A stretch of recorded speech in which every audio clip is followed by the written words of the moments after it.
You say that you are passionate about the role of women and youth in democracy. Tell me, where does this passion come from?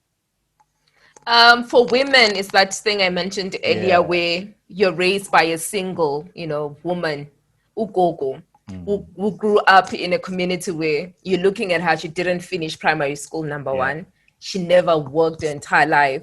And she had a husband who was in the military, an amazing man. But then you discover that he wasn't the man you would want even your husband to be. Oh, wow. So in all of those things, you're looking at a woman at home and saying, I want to be different. I want to give her a different experience. So I need to push myself. And also in the community as well.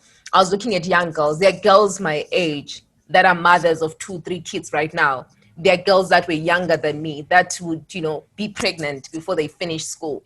It used to really mess me up a lot because I'm like, they think it's cool when they're doing it at the time, but it's their whole future put on hold because of something that they could have avoided. So it's always been a heart to say, how do I build women to be leaders? And the reason why politics is such a big thing for me is because almost all the decisions that affect the way that women blossom in our communities come from politics. It's parliamentarians that make policies. It's women talking about access to menstrual health resources. It's about education of girls, child marriage, and all those crazy things. It goes back to the lawmaking process. How do we prioritize women in the way we budget? So I was like, how about we build the agents of women? How about we build the capacity of young women to also be involved in politics as policymakers? So that's been the inspiration. And then for young people, there's this argument that young people are a majority, not just in Zimbabwe, but in Africa and potentially in the world.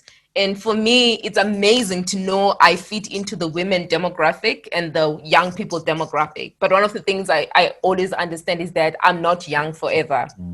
So the reason why I press so hard right now is because there's so many young people that need to be built to lead, because our future when we're no longer young is going to be determined by what we put in while we're still young.